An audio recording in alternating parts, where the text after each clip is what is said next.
All right. Good evening, everybody. My name is Carla Carter. I'll be the host slash moderator for this evening's Basics and Foundations class.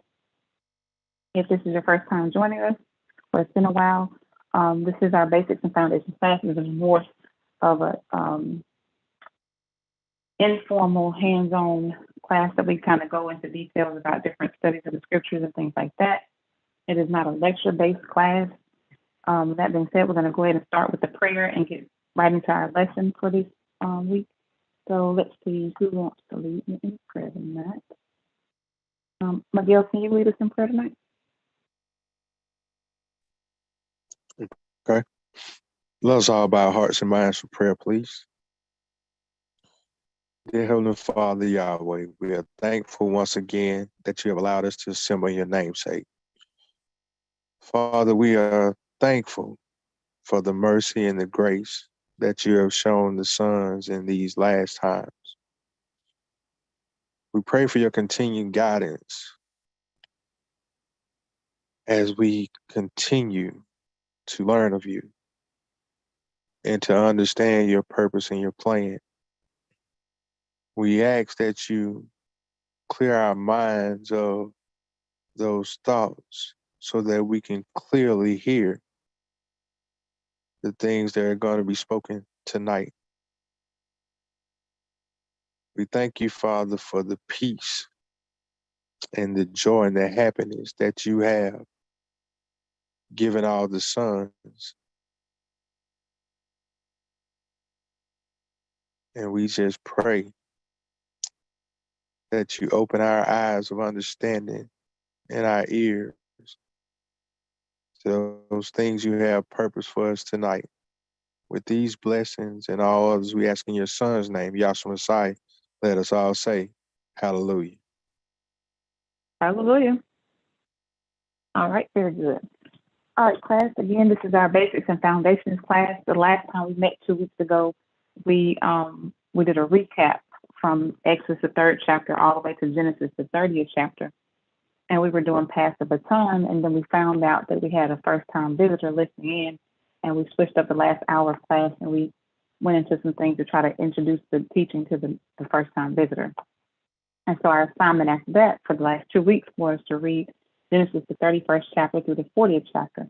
But for those of you who are new to this particular class, or you haven't been joining us lately, I'll kind of recap real quick and we'll get into the assignment. So the reason why we're reading in the order that we're reading, Yahweh revealed himself to Moses at the burning bush in the 3rd chapter of Exodus, and he was instructed to go to Egypt and to tell Pharaoh to let his son Israel go. Yahweh put 10 devastating plagues on the land of Egypt and delivered the children of Israel out of the hand of Pharaoh, out of Egypt to and through the Red Sea. And they got out to the wilderness, and Moses was called up into Mount Sinai, the same place where on the backside of the same mountain that he had the bush. He was called up to Mount Sinai 3 different trips. The first time you will pick that up in Exodus, the 19th chapter, when Moses was on the plateau of the mountain, and Yahweh told Moses to instruct the children of Israel to clean up, because in 3 days he would speak to them. And that was on June 3rd. And so June 6th, 3 days later, Yahweh spoke the law to Israel from the top of the mountain in the 20th chapter of Exodus. But then 24th chapter of Exodus is where we would read the second trip that Moses was up into the mountain. This is in 24th chapter, 9th and 10th verse. He called Moses, Aaron, Nadab, and Abihu, and the 70 of the elders of Israel, and all of them saw Elohim. And then Moses alone was supposed to go to the top of the mount, and that's where it said the cloud covered it 6 days in the 16th verse of that chapter. And that's when we picked up Genesis, the 1st chapter, to find out what Moses saw in those 6 days, 40 days, cloud covered 40 days. In the first 7 days of that 40-day trip, Yahweh showed him the 7 days of creation, and he also showed him the tabernacle pattern in the other 33 days of that trip that he was up in the mount for 40 days and 40 nights. And he saw the book of life. And so after he came down from the top of the mount, after the 40 days had passed, he had the tables of stone in his hand with the 10 Commandment law on it. And when he saw the golden calf that the children of Israel built, he was so angry and upset about it He threw down the tables of stone and broke them at the base of the mountain. And so then, and I'm calling these scriptures out in order. And so then in the 34th chapter of Exodus, Yahweh told Moses to come up into the top of the mount alone and by himself and hew out 2 tables of stone, just like the first 2, because Yahweh was going to write the same law on the second table of stone he wrote on the first, and Moses had to go up alone by himself. When he went up this third trip into the top of the mount by himself again with those 2 tables of stones, he was there for 40 days and 40 nights again in this third trip. And then so what he saw in those 40 days was some of the things he saw in those 40 days that he actually wrote. We will pick that up in Genesis, the 2nd chapter, all the way to Exodus, the 2nd chapter. And so we had been reading it in that order. And so now our assignment was to read 31st chapter through the 40th chapter of Genesis. And so what we're going to do tonight is continue our reading. And we're going to start with the 31st chapter of Genesis and break each chapter down and read each chapter together and break it down and take notes. That being said, I already got Genesis 31st chapter pulled up. Who wants to read for me first? And as we're reading, I want you guys to take notes, write your questions down, or whatever Yahweh shows you, and we can share according to whatever Yahweh shows us in each chapter. Oh, but to catch us up. So Genesis, the 2nd chapter, all the way to where we are now, we, of course, we saw Adam and Eve in the garden. Genesis, the 3rd chapter. 2nd chapter, we found out that Yahweh didn't take Yahweh 7 days for anything. Moses found out that Yahweh did it all in the day of eternity. We saw the fall of Adam and Eve in the garden of Satan, all the way down to men being evil, to Noah, the flood of Noah. After Noah, after the flood, Shem, Ham, and Japheth, and Noah they were told to be fruitful and multiply. Through the lineage of Shem, Abraham was born. And in the 15th chapter of Genesis, Yahweh gave the promise to Abraham that he was going to bless all families of the earth through his seed, singular, and that he was going to give him a seed and it was going to be one of his own bowels, and that would be his heir, and they were going to go into a land and be placed in bondage for a period of time after Yahweh would come and deliver them out. And so Abraham did have Isaac, and then Isaac had Jacob and Esau. And during the time of Jacob and Esau, Jacob being the youngest, Esau being the eldest, Esau sold his birthright to Jacob. But then also when it was time for the blessing, Jacob ended up getting the blessing instead of Esau, and Esau sought to kill him. And so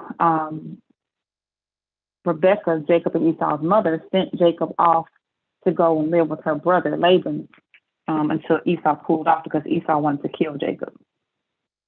And so let's see, where are we at now? Oh, and so then of course he saw Rachel, fell in love with Rachel, and then he ended up marrying Leah first, and then he ended up marrying Rachel, had children by Leah and Rachel, and Rachel's handmaid, Leah's handmaid, so he had his sons and things like that. I think that's where we left off at.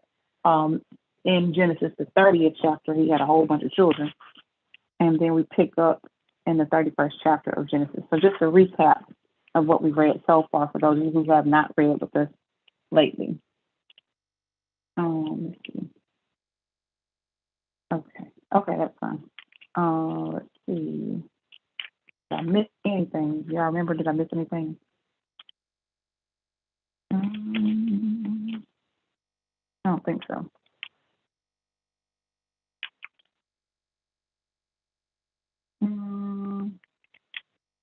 Oh, yeah. So then Jacob he was ready to go. He had all his, he had his children, his 11 children, and he had all his substance. And he told Laban, his uncle, that it was time for him to go back home because he was there for 21 years. He served with Laban for 21 years, 7 years for Leah, 7 years for Rachel, and 7 years for his substance. And then he told Laban that he would take, certain cattle with him for his hire. And so if, he wanted to take the ring straight and, colored cattle, and Laban could keep the, white cattle, the other cattle. And so they agreed to that. And so Yahweh blessed his hand over and over again. So that's where we left off at. And then on the 31st chapter, we're going to pick up right after that. How Yahweh increased Jacob's cattle when he was going to leave Laban's house. All right, who wants to read the 31st chapter for me? I will. Okay, thank you. Genesis 31st chapter. And he heard the words of Laban's son, saying, Jacob hath taken away all that was our father's, and of that which was our father's hath he gotten all this glory. And Jacob beheld the countenance of Laban, and behold, it was not toward him as before. And Yahweh said unto Jacob, Return unto the land of thy fathers and to thy kindred, and I will be with thee. And Jacob sent and called Rachel and Leah to the field unto his flock. And he said unto them, I see your father's countenance, that it is not toward me as before, but the el of my father hath been with me. And ye know that with all my power I have served your father. And your father hath delivered me and changed my wages 10 times. But Deceived Elohim me. suffered. I'm sorry. Deceived me. You said delivered me. I'm sorry. Your father has Yeah. deceived And me. your father had deceived me and changed my wages 10 times. But Elohim suffered him not to hurt me. If he said thus, thy speckle shall be thy wages, then all the cattle bear speckled. And if he said thus, the ring straight shall be taken higher, shall be thy hire, and then bear all the cattle ring straight. Thus Elohim hath taken away the cattle of your father and given them to me. And it came to pass at the time that the cattle conceived that I lifted up mine eyes and saw in a dream, and behold, the rams which leaped upon the cattle were ring straked, speckled, and grizzled. And the angel of Elohim spake unto me in a dream, saying, Jacob. And I said, Here am I. And he said, Lift up now thine eyes and see all the rams which leap upon the cattle are ring straked, speckled, and grizzled. For I have seen all that Laban doeth unto thee. I am the El of Bethel, where thou anointest the pillar, and where thou vowed a vow unto me. Now rise, get thee out from this land, and return unto the land of thy kindred. And Rachel and Leah answered and said unto him, Is there yet any portion or inheritance for us in our father's house? Are we not counted of him strangers? For he has sold us and have quite devoured also our money. For all the riches which Elohim have taken from our father, that is ours, and our children's. Now then, whatsoever Elohim hath said unto thee, do. Then Jacob rose up and set his sons and his wives upon camels, and he carried away all his cattle, all his goods, which he hath gotten. The cattle of his getting, which he had gotten in Padaram, for to go to Isaac his father in the land of Canaan. And Laban went to shear his sheep, and Rachel had stolen the images that were her father's. And Jacob stole away unawares to Laban the Amoram, the Armenian. And in that he told him not that he had fled.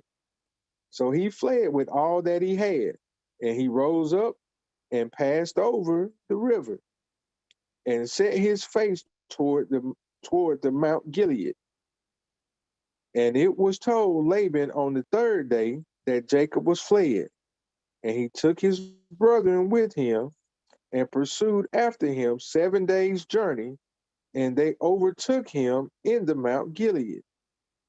And Elohim came to Laban the Armenian in a dream by night and said unto him, Take heed that thou speak not to Jacob, either good or bad. Then Laban overtook Jacob. Now Jacob had pitched his tent in the mount, and Laban with his brethren pitched in the Mount Gilead.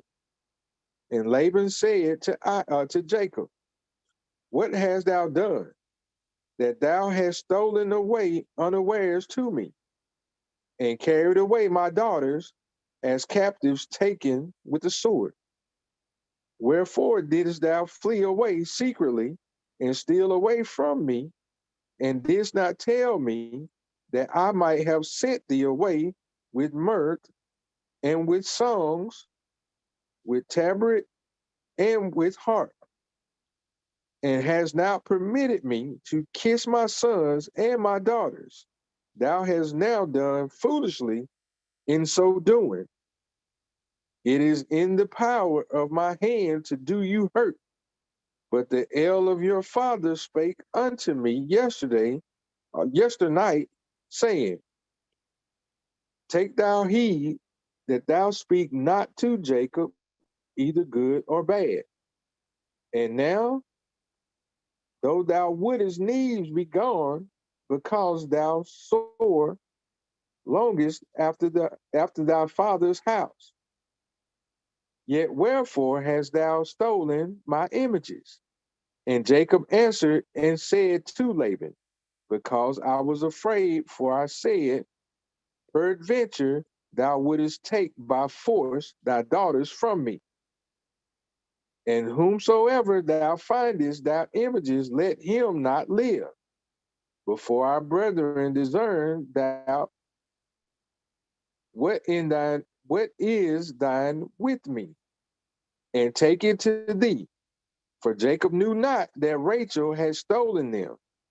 And Laban went into Jacob's tent, and into Leah's tent, and into the two maidservants' tents, but he found them not.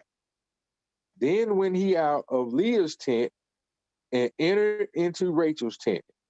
Now Rachel had taken the images and had put them in the camel's saddle and sat upon them. And Laban felt all the tent, but found them not.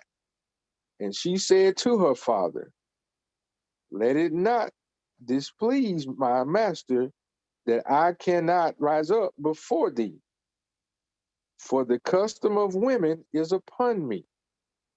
And he searched, but found not the images. And Jacob was wroth and quarreled with Laban. What is my trespass? What is my sin that thou hast so hotly pursued after me? Whereas thou hast searched all my stuff, and hast thou found of all thy household stuff? Set it here before my brethren and thy brethren, that they may judge betwixt us both. This 20 years have I been with thee. Thy ewes and thy she goats have not cast their young, and the rams of thy flock have I not eaten. That which was torn of beasts, I brought not unto thee. I bear the loss of it, of my hand didst thou require it, whether stolen by day or stolen by night. Thus I was in the day the drought consumed me, and the frost by night, and my sheep departed from mine eyes. Thus have I been 20 years in thy house. I served thee 14 years for thy two daughters, and 6 years for thy cattle, and thou hast changed my wages 10 times. Except the el of my father, the el of Abraham, and the fear of Isaac hath been with me. Surely thou hast sent me away now empty. Elohim has seen my affliction and the labor of my hands, and rebuked thee yesternight. And Laban answered and said unto Jacob, These daughters are my daughters, and these children are my children, and these cattle are my cattle, and all that thou seest is mine. And what can I do this day unto thee, my daughters, or unto their children, which they have borne? Now therefore come thou, let us make a covenant, I and thou, and let it be for a witness between me and thee. And Jacob took a stone and set it up for a pillar. And Jacob said unto his brethren, gather stones. And they took stones and made an heap, and they did eat thereupon the heap. And Laban called it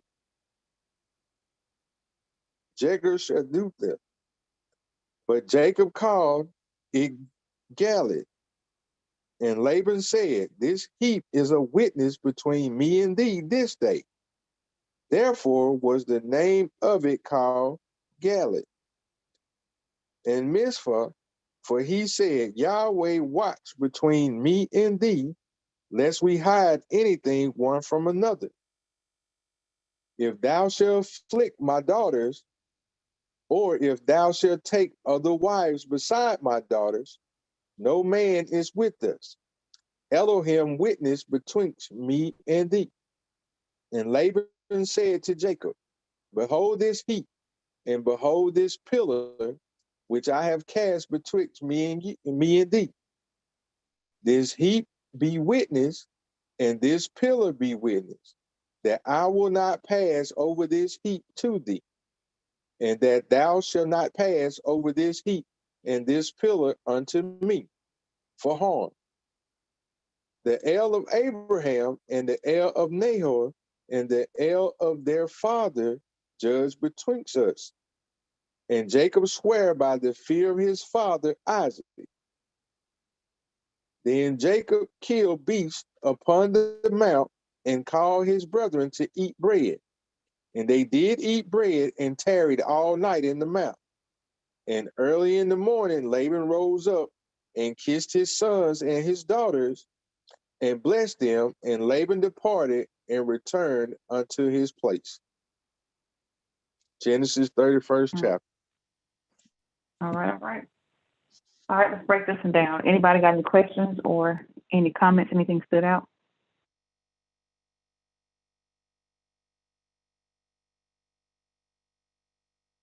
Anybody not know what's going on? Carla, I just All want right, to so say one thing about it that kind of sort of stood out, and that's something that we can look at in our everyday life, and that is when Yahweh is for you, then it doesn't matter what goes against you. If Yahweh is for you, then everything he has set up for you, then you're going to get that, because when he promised Abraham that he would multiply his seed and he would bless him and all of his substance and all of that. This right here is just showing that even with Jacob here, how that Yahweh was still blessing them, because you see, when it was talking about the cattle or whatever Jacob chose, that's what was multiplied. And then and you see how that Laban thought, whatever, was against him, but it wasn't so much that it was against him as it was Yahweh had made a promise, and what Yahweh promised, he will do. mm-hmm. Yep. Now, in the chapter before this one, this is right after he had his 11th son. This is after Jacob had his 11th, because no, Jacob's name was changed to Israel. He's the one that had all the 12 sons, the 12 tribes of Israel. His name was Jacob at first. But anyway, 25th verse of the 30th chapter of Genesis says, and it came to pass when Rachel had borne Joseph, that Jacob said unto Laban, send me away that I may go unto mine own place and to my country. Give me my wives and my children, for whom I have served thee, and let me go, for thou knowest my service which I have done thee. And so when he first got there, his mama sent him to, this is his mom's brother, so this is his uncle, his mama's brother. And so when he first got there, he wanted to marry Rachel. And so Laban told him, if you work 7 years for me, I'll give you my daughter Rachel. So he worked 7 years, and he ended up tricking him, giving him Leah first instead. And he was like, he tricked me. And then so Laban was like, well, in our custom, the eldest daughter has to be married before the younger daughter. So if you work 7 more years for me, then I'll give you Rachel. So he worked 7 more years for Rachel, and then he got Rachel. And Rachel had her own handmaid, or her own, little nurse person, and Leah had hers. And so Jacob ended up having children by Leah first. He had 4 sons by Leah first, and she couldn't have any more sons. And so Rachel was there, and she couldn't have children at all. And so she gave unto Jacob her handmaid, or her maid, and he had, 2 children by her. Leah couldn't have more kids, so she gave him her handmaid, and her handmaid had 2 more children by him. And then Leah had, more kids by him, and then Rachel ended up having Joseph, finally. And so afterwards, he was like, you know what? It's time for me to go back home. Give me my children, my wives, let me go back to my father's house. And so Laban said unto him, I pray thee, if I have found favor in thine eyes, tarry, for I have learned by experience that Yahweh has blessed me for thy sake. So Laban knew that all of the increase that he got was because Yahweh favored Jacob. And so then he said, appoint me thy wages and I will give it.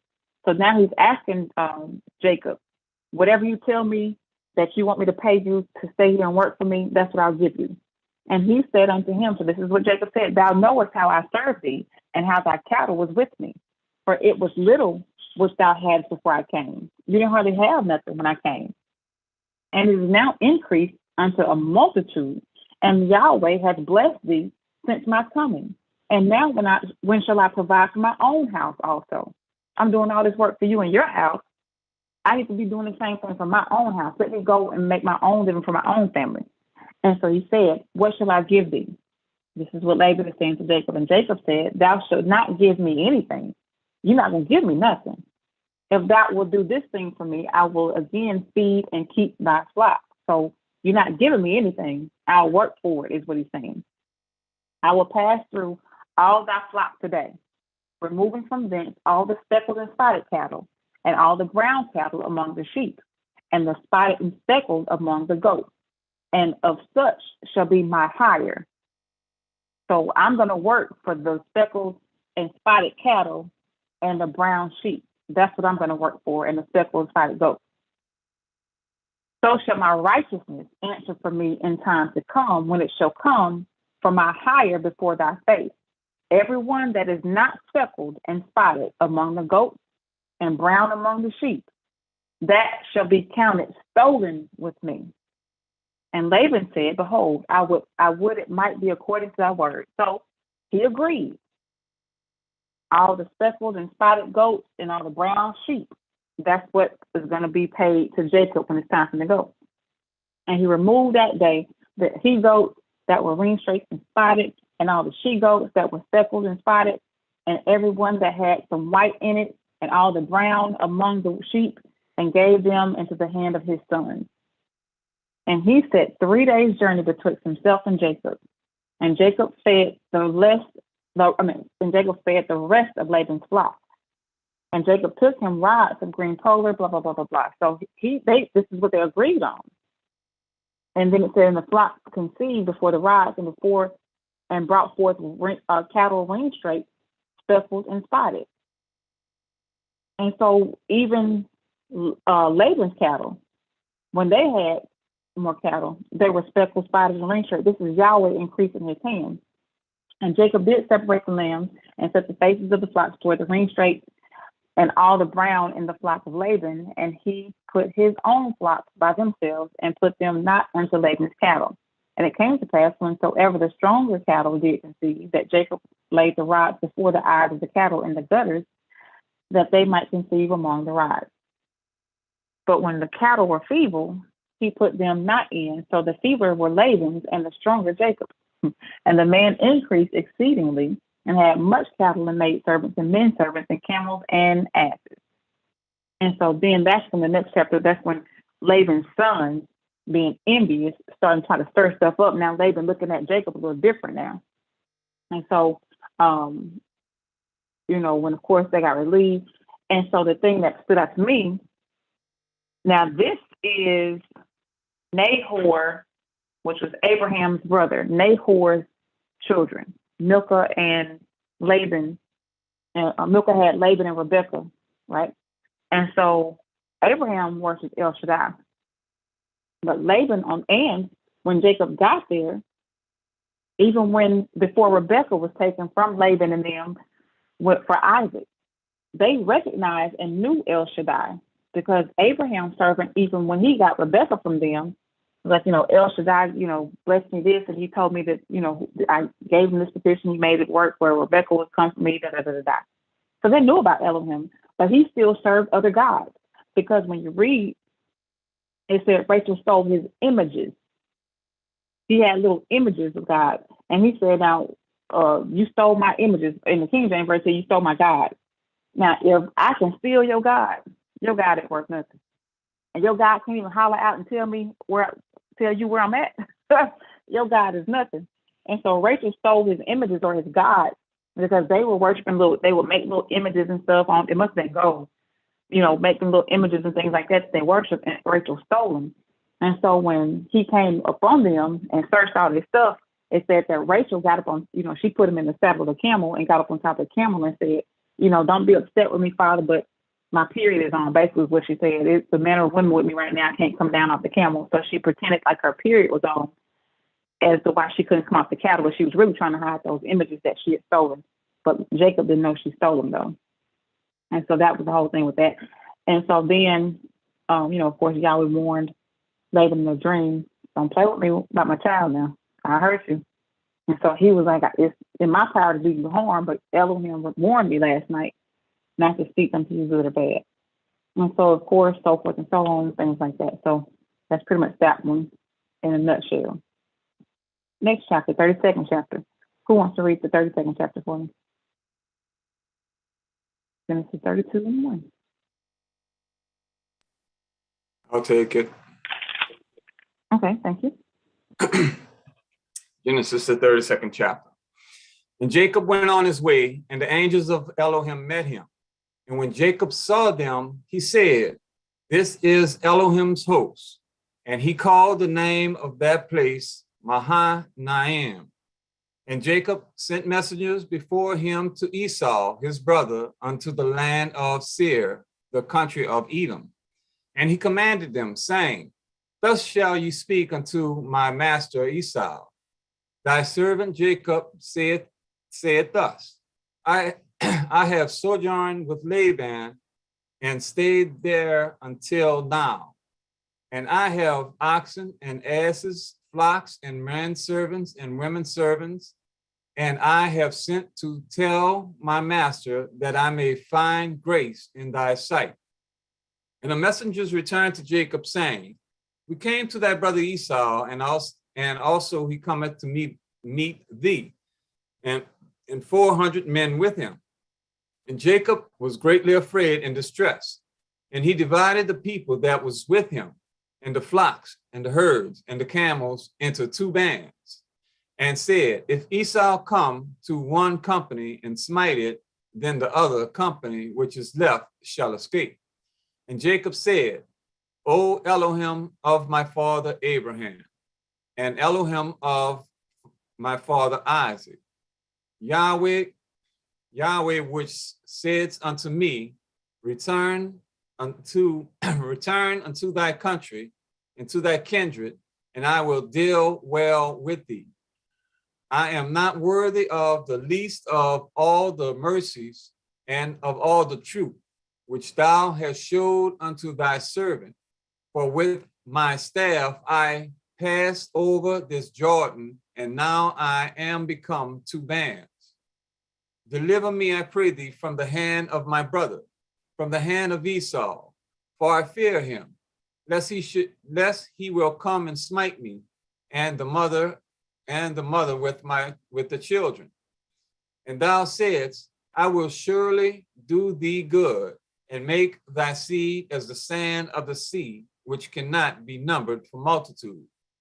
And he lodged there that same night, and took of that which came to his hand a present for Esau his brother, 200 she-goats, and 20 he-goats, 200 ewes, and 20 rams, 30 milch camels with their coats, 40 kine, and 10 bulls, 20 she-asses, and 10 foals.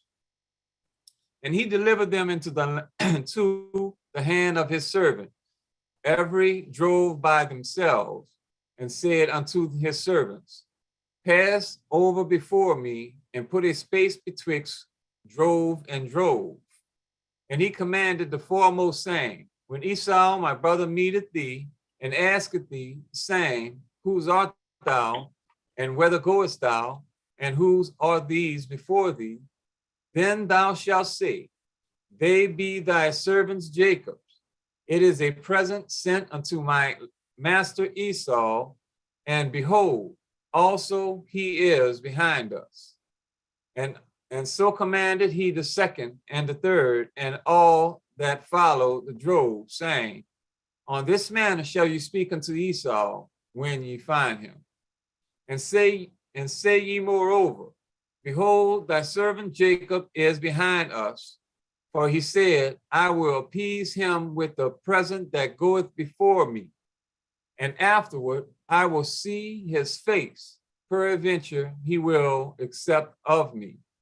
So went the present over before him, and himself lodged that night in the company. And he rose up that night, and took his 2 wives, and his 2 women servants, and his 11 sons, and passed over the ford Jabbok. And he took them, and sent them over the brook, and sent over that he had. And Jacob was left alone, and there wrestled a man with him until the breaking of day. And when he saw that he prevailed not against him, he touched the hollow of his thigh. And the hollow of Jacob's thigh was out of joint, as he wrestled with him.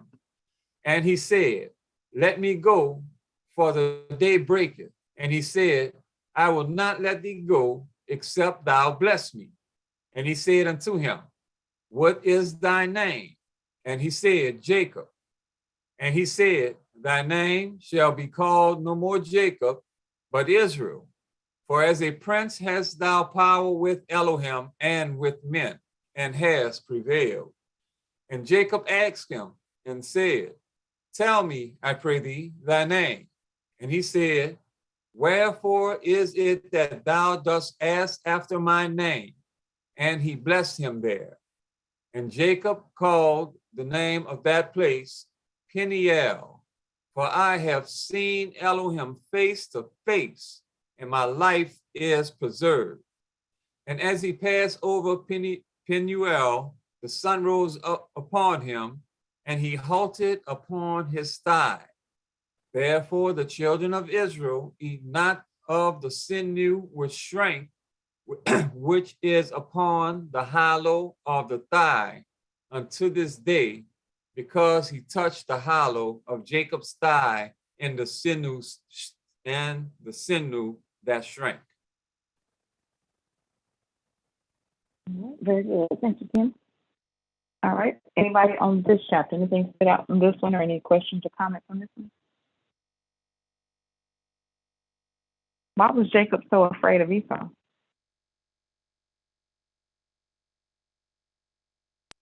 Because he stole Esau's blessing. Did he steal it? No, it appeared. No, he did not steal it. Mm-hmm. Mm-hmm. Yeah, Esau thought he stole it. Well, Esau, no, he did. Esau said he stole it.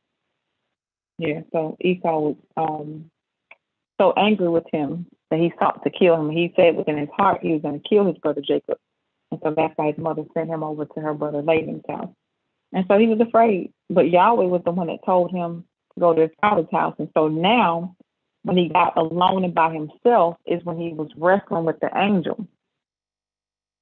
And he was preaching to himself, Yahweh, you the one told me, Yahweh, to go back to my father's house. Now I came over this book with nothing. I had only my staff only.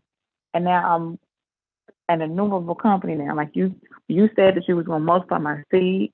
That hadn't happened yet. Like Yahweh, you gotta do something. And so the same thing with us sometimes. We can't sleep at night because we're wrestling with something. And if we just turn to Yahweh and see what Yahweh's trying to show us, then of course he'll bless us and show us what it is that he's, trying to show us and give unto us. So same thing, he wrestled with the angel, and the angel comes and fell over him. So the angel touched the hollow of his thigh, and that's why he, ended up having a limp or whatever because of the hollow of his thigh was whatchamacallit. And then the angel changed his name from Jacob to Israel. And then he sent forth the present for his brother Esau in hopes that Esau would accept it and not kill him. So, all right, next chapter, 33rd chapter. I'll read this one real quick. And Jacob lifted up his eyes and looked, and behold, Esau came, and with him 400 men. And he divided the children unto Leah and unto Rachel and unto the 2 handmaids.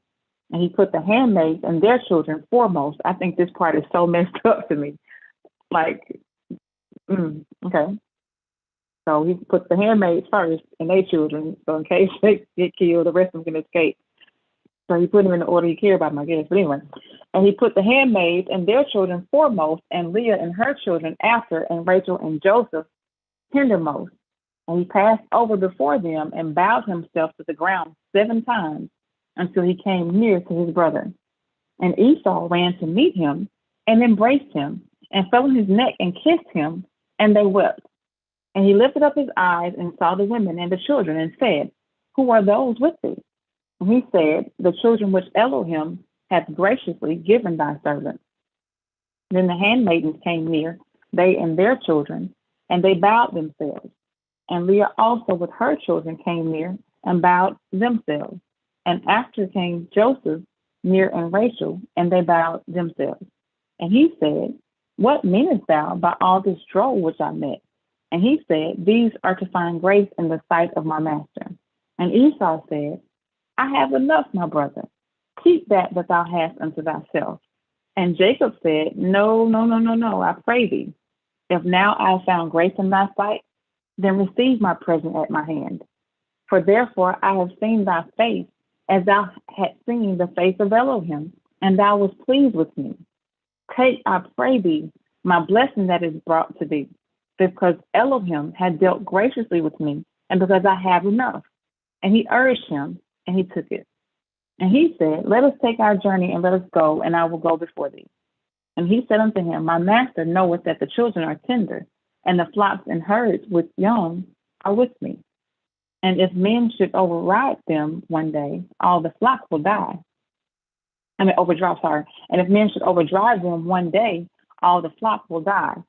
Let my master, I pray thee, pass over before his servant, and I will lead on softly, according as the cattle that goeth before me, and the children be able to endure until I come unto my master unto fear. And Esau said, Let me now leave with thee some of the folk that are with me. And he said, What needeth it? Let me find grace in the sight of my master. So Esau returned that day on his way unto Seir. And Jacob journeyed to Succoth, and built him a house, and made booths for his cattle. Therefore the name of the place is called Succoth. And Jacob came to Shalom, a city of Shechem, which is in the land of Canaan, when he came from Padanaram, and pitched his tent before the city. And he bought a parcel of a field where he had spread his tent at the hand of the children of Hamor, Shechem's father, 400 pieces of money. And he erected there an altar and called it Elohi Israel. That is the 33rd chapter of Genesis. Any questions or comments on that one?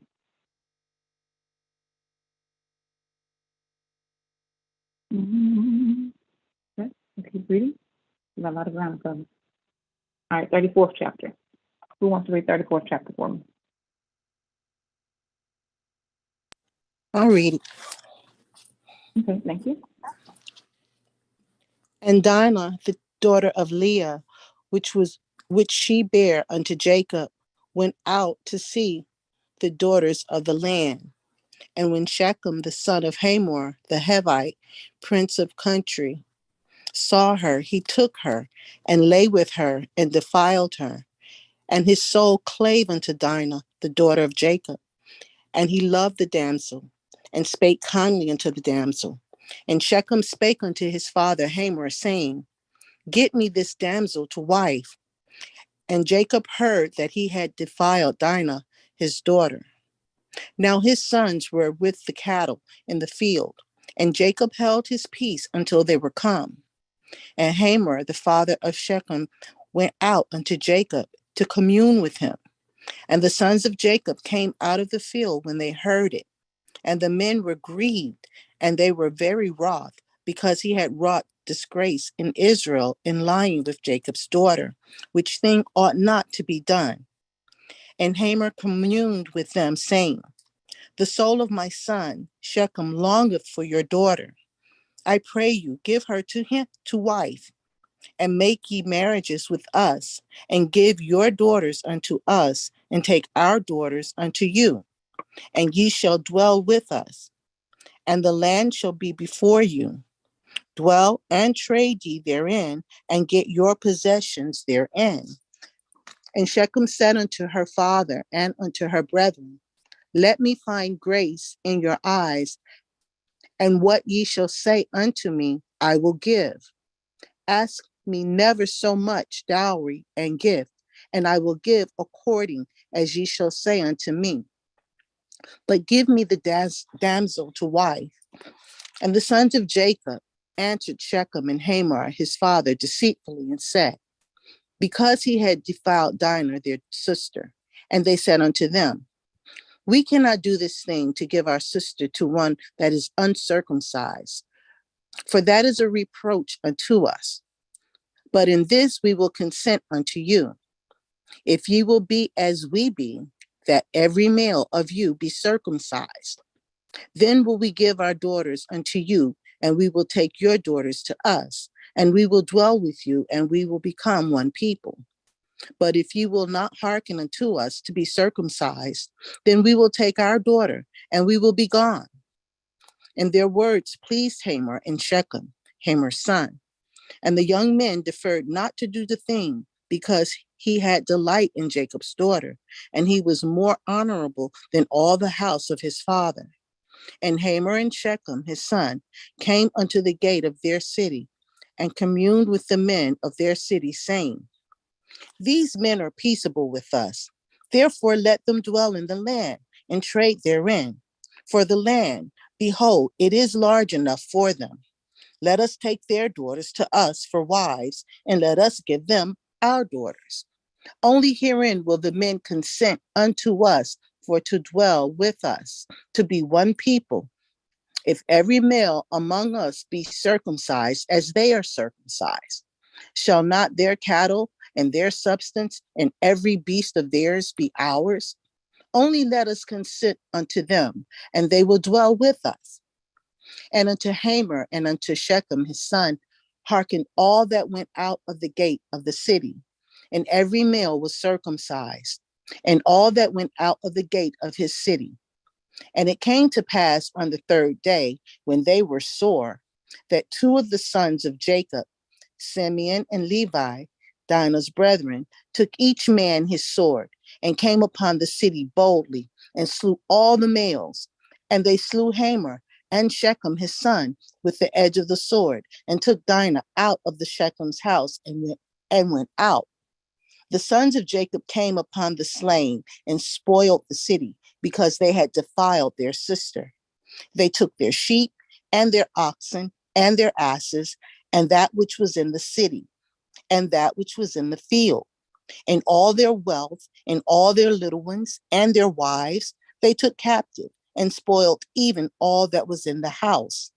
And Jacob said to Simeon and Levi, Ye have troubled me to make me to stink among the inhabitants of the land, among the Canaanites and the Perizzites, and and I, being few in number, they shall gather themselves together against me and slay me, and I shall be destroyed, I and my house. And they said, should he deal with our sister as with a harlot? It's Genesis 34th chapter. Mm-hmm. Wow. Hmm. Didn't mean to leave out something else. Okay. So if you remember, the children of Leah had 6 children by Jacob. The very first 4 that he had was Reuben, Simeon, Levi, and Judah. And then her handmaid had 2. And then she had 2 more sons, and Dinah was also among the children that she had. So she had 7 children by him, 6 sons and 1 daughter. Dinah was the only girl. And so Simeon and Levi were her actual brothers. They had the same mother and father. And so because they defiled her, they weren't married or anything. He slept with her, that was crazy. That was bad for him to do that. And so they did what they did. And so, but Jacob was worried about it because of how they handled it. But I don't know. How do y'all feel about that one? What do y'all got about 34th chapter of Genesis? Anything?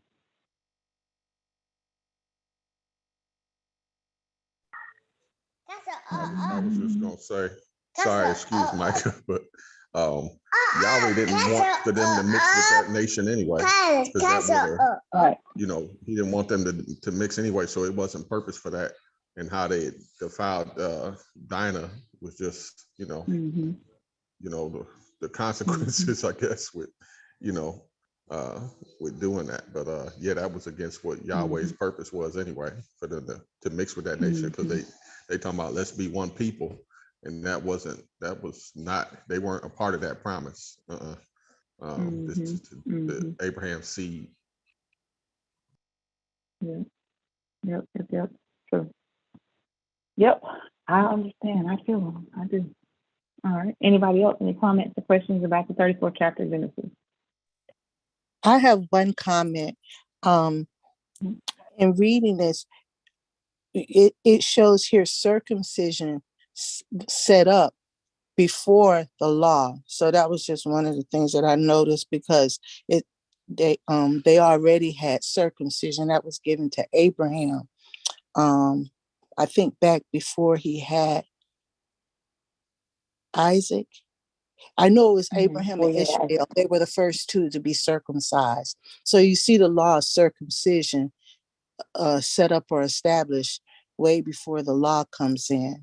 And that was just one of the things that stuck out with me. Yep, very good. Okay. All right. Anybody else? Any other comments or questions on this chapter?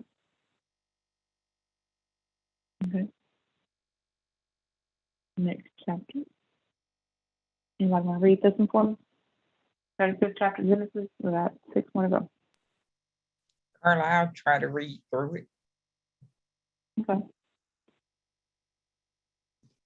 And Elohim said unto Jacob, arise, go up to Bethel and dwell there, and make there an altar unto El, that appeared unto thee when thou fleddest from the face of Esau thy brother.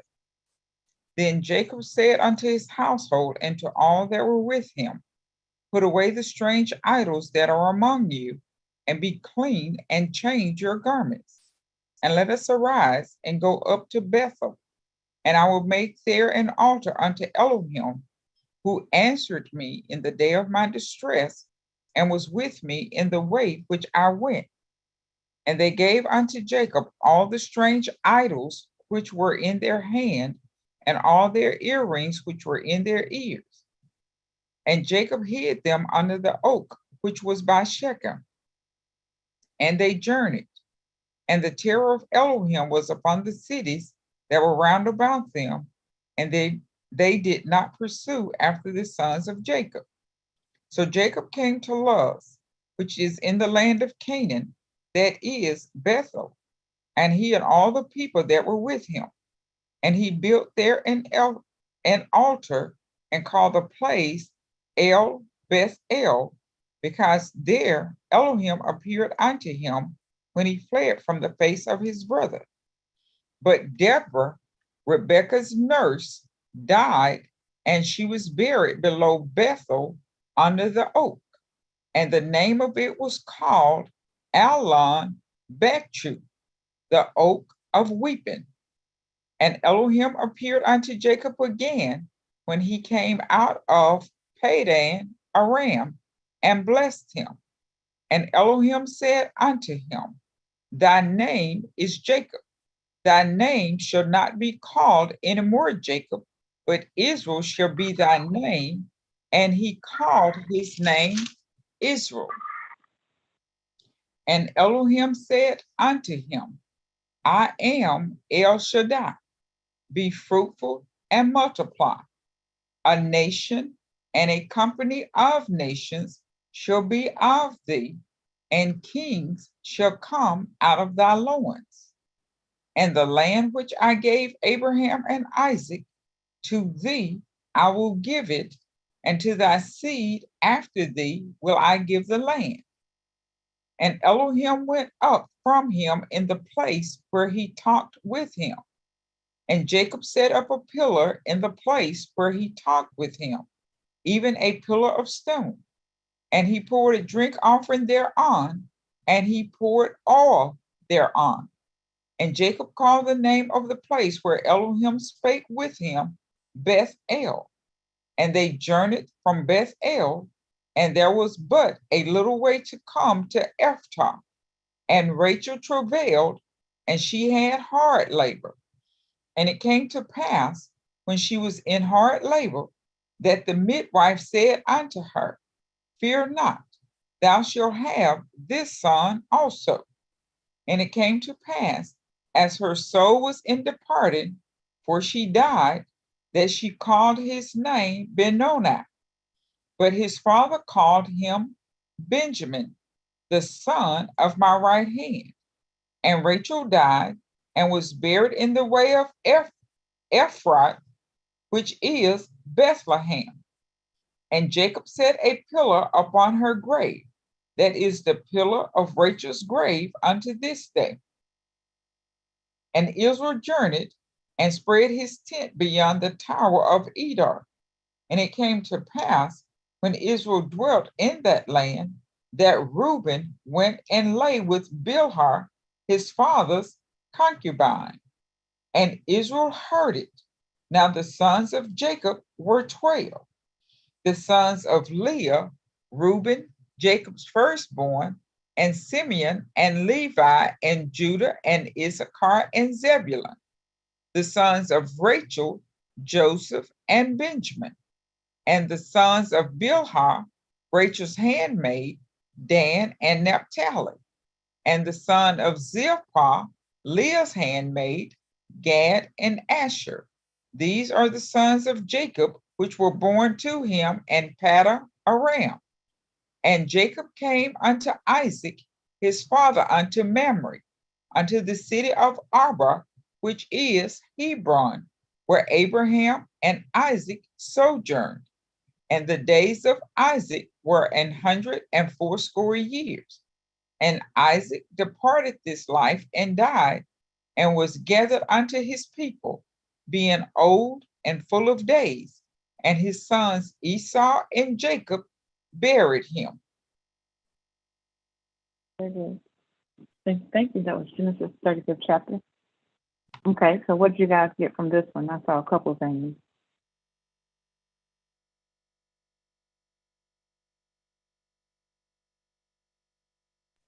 I just got a question.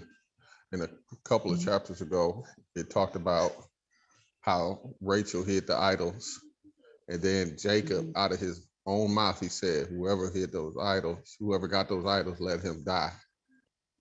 And then it comes up that the one that he loved, she's the one who ends up dying.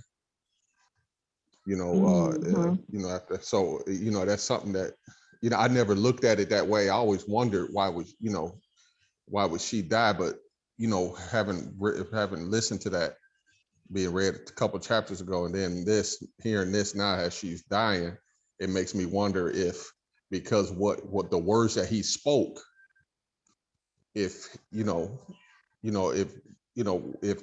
Yahweh held that because what you speak is power. You know what I mean? So I wonder if, that had some type of influence over her having to die. Mhm. Yeah. What stood out to me too, though, um, Jacob said, "Put away all the strange gods that were in their hand and all their earrings." And remember when the children of Israel came up out of Egypt, that's what they used, the earrings, to make that strange god that Yahweh killed some of them for. And so I was like, wow, strange gods and the earrings out of their ears?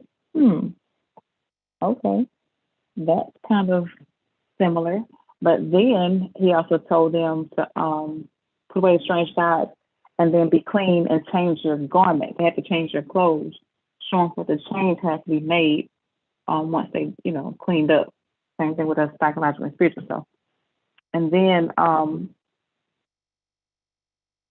the terror of Elohim was upon the cities that were round about them. And so that's why they didn't mess with Jacob. And then they were afraid of them because Yahweh put his terror on all those other nations around them. And then what else was it? It was something else that stood out to me.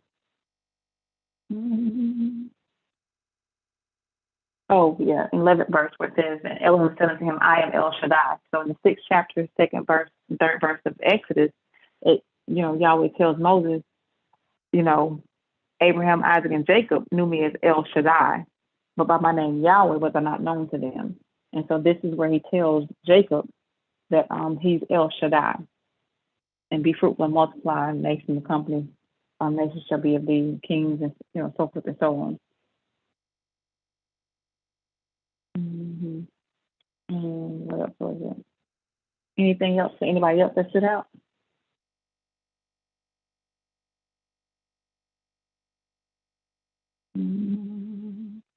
No.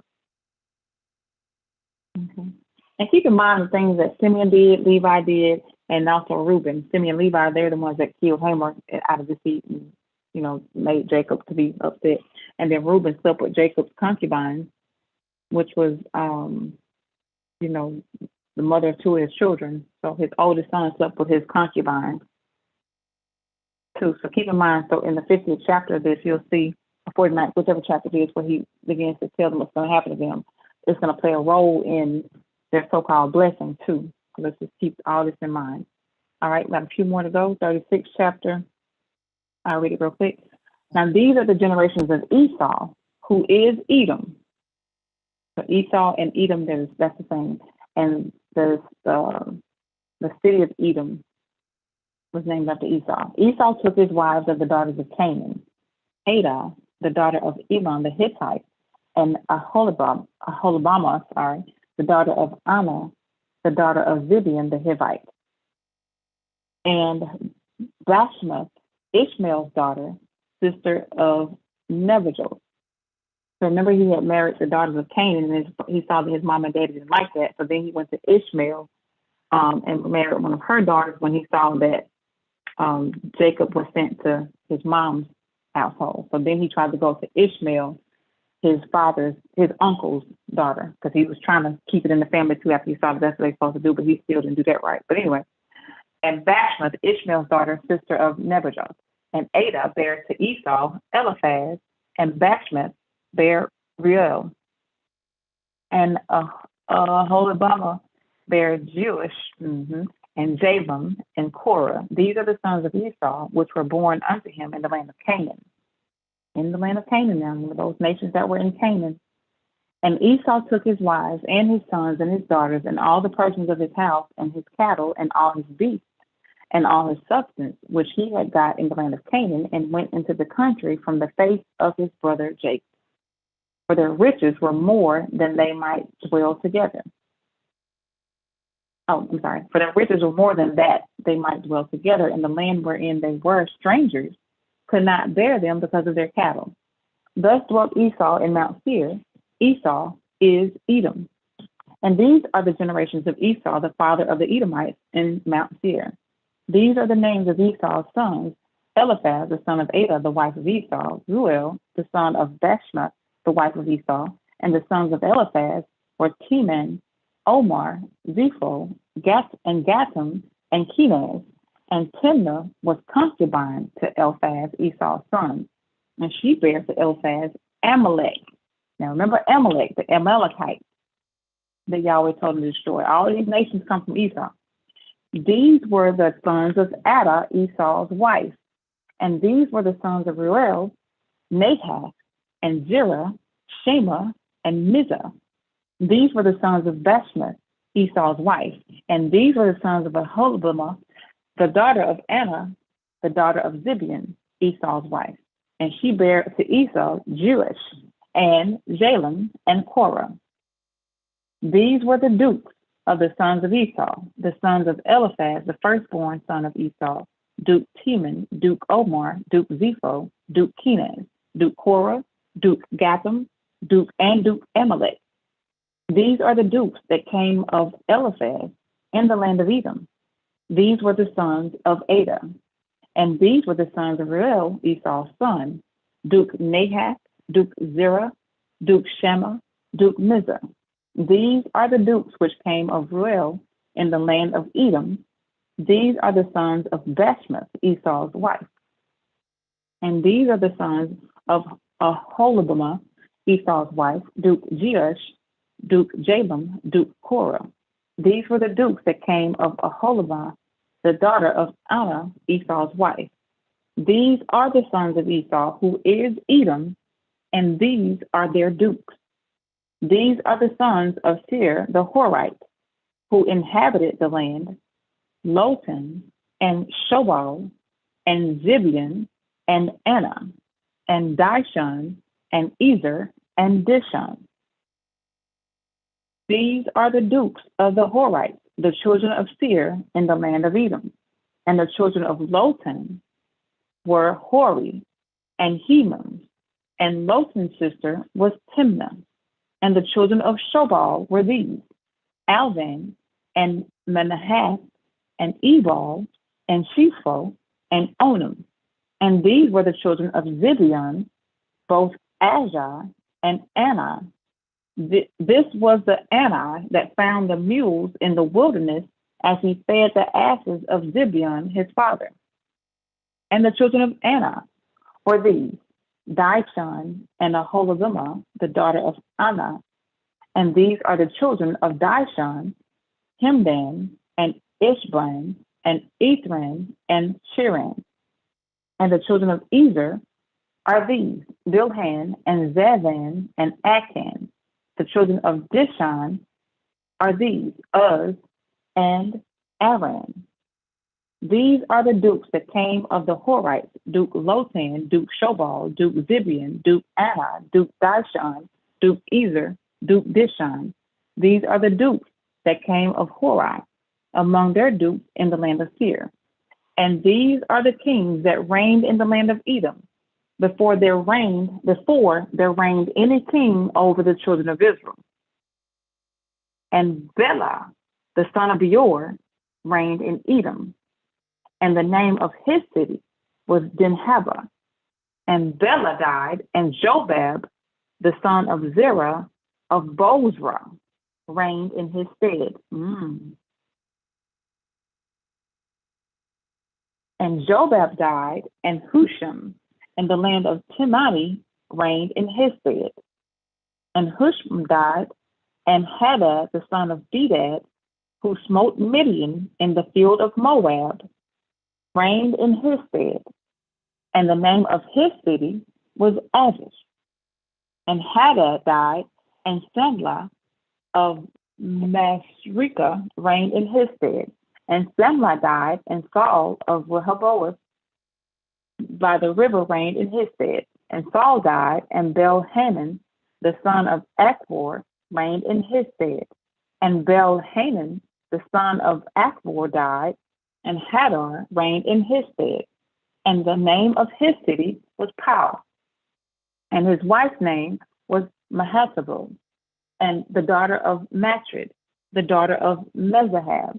And these are the names of the dukes that came of Esau, according to their families after their places by their names: Duke Timnah, Duke Alva, Duke Jephthah, Duke Aholibamah, Holabama, Duke Elah, Duke Pinon, Duke Kenaz, Duke Teman, Duke Mibzar, Duke Magdiel, Duke Iram. These be the dukes of Edom according to their habitations in the land of their possession. He is Esau, the father of the Edomites.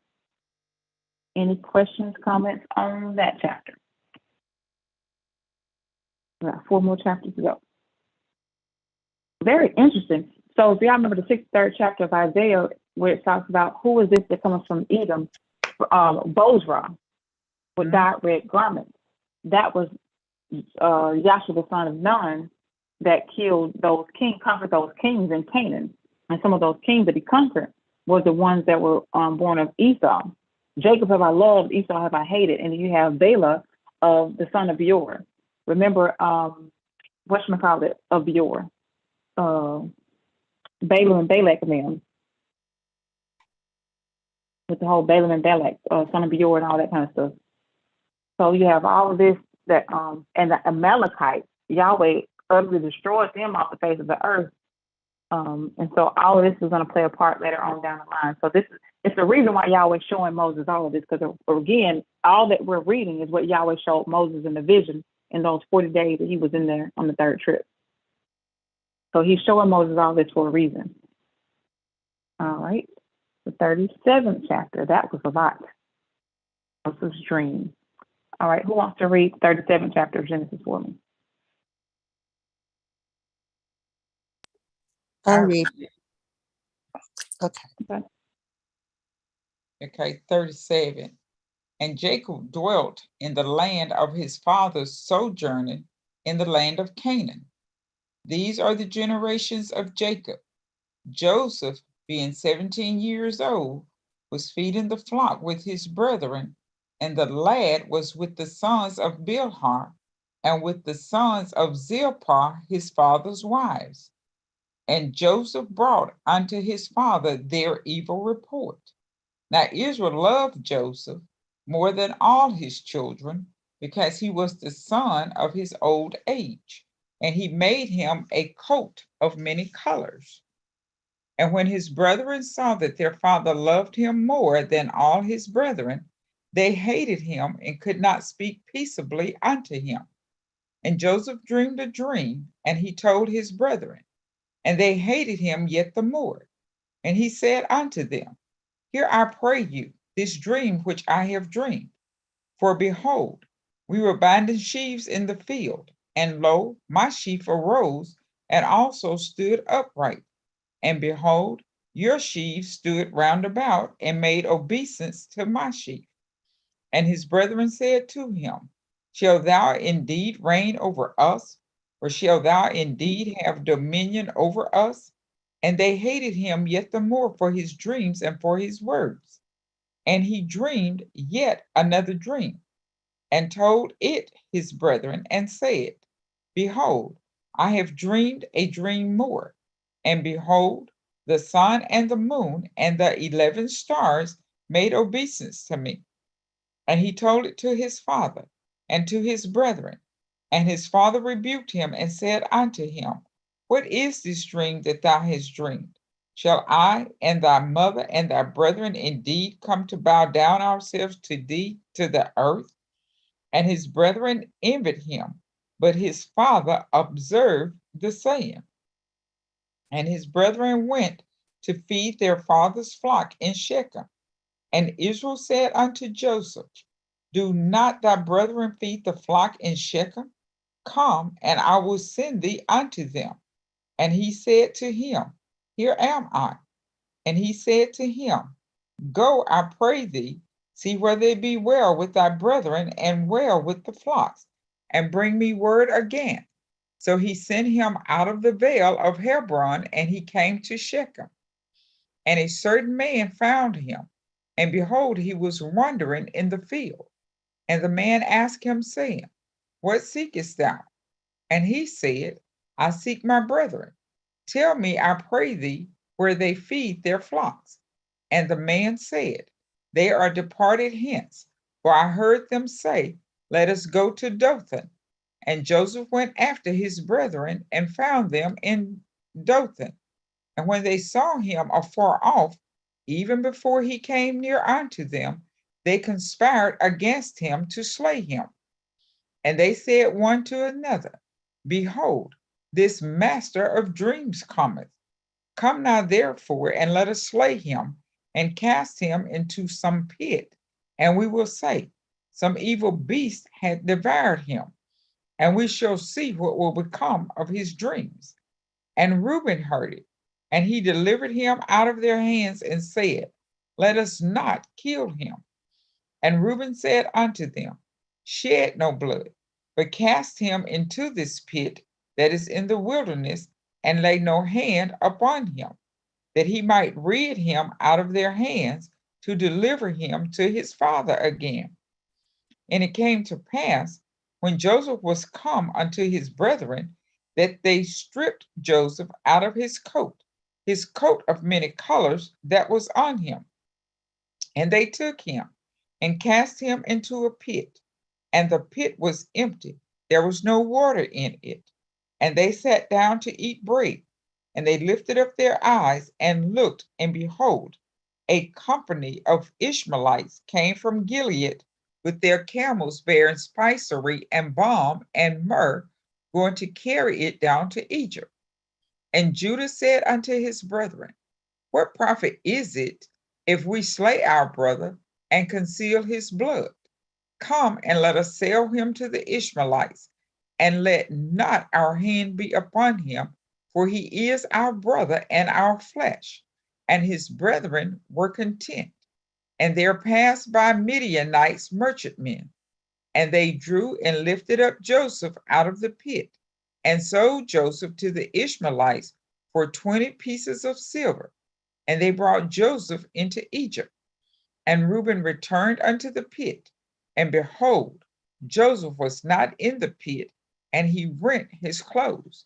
And he returned to his brethren and said, The child is not, and I, whither shall I go?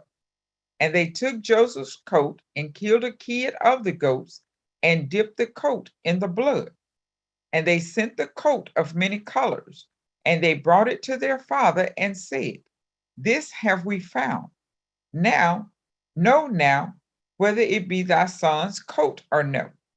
And he knew it and said, It is my son's coat. An evil beast hath devoured him. Joseph is without doubt rent in pieces. And Jacob rent his clothes and put sackcloth upon his loins and mourned for his son many days. And all his sons and all his daughters rose up to comfort him. But he refused to be comforted. And he said, For I will go down into the grave until my son mourning. Thus his father wept for him. And the Midianites sold him into Egypt unto Potiphar, an officer of Pharaoh, chief of the executioners. Mm-mm. All right. 37th chapter of Genesis. Anybody got anything on that?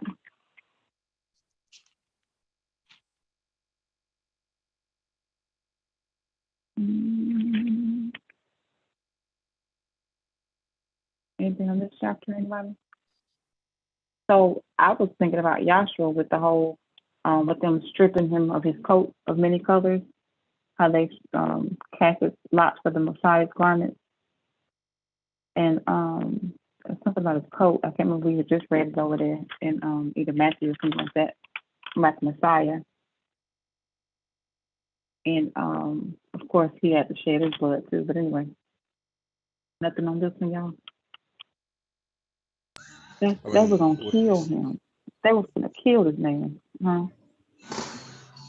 No, I was just gonna say, you see some death, burial, resurrection principles. You see, you know, they was gonna kill him, and they put him in the pit.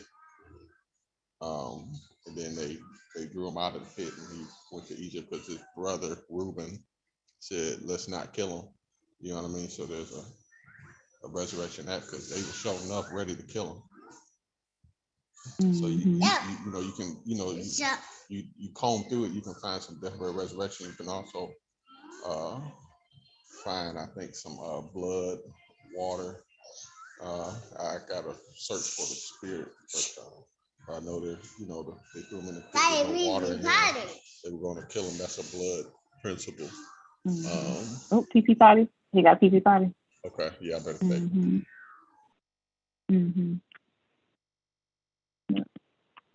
Okay. And Carla, I Yep, think definitely. what he's saying, there's a spirit principle in there, would be the dream that Joseph had and how he was giving them or telling them of the dream and the interpretation when Jacob was asking him, are you saying that you know that I and your mother and your brethren are going to, bow down unto you? And you see how that because of the dreams, they envied Joseph more, but it said Jacob observed his saying, meaning he paid attention to what he was saying unto him. And of course, as you read on into it, those things did come to pass, just like Joseph had told them of the dream. Mm-hmm. Nope. All right. Anything else?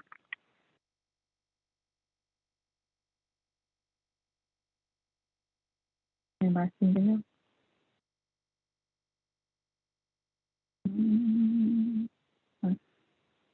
All right, we can go over to the next one. I was trying to see how much money they paid for their food that when he put it back in his sack, because he was sold for 20 pieces of silver. And I know the Messiah was sold for 30. I was looking at the significance, but I know there's some things in the law about what they were supposed to be sold for. All right. This is the next chapter, 38th chapter. We got 3 more chapters to go and 30 minutes to do them. So Genesis 38. And it came to pass at that time that Judah went down from his brethren and turned into a certain Adulamite, whose name was Hira. And Judah saw there a daughter of a certain Canaanite, whose name was Shua. And he took her and went in unto her. And she conceived and bare a son, and he called his name And she conceived again and bare a son, and she called his name Onan.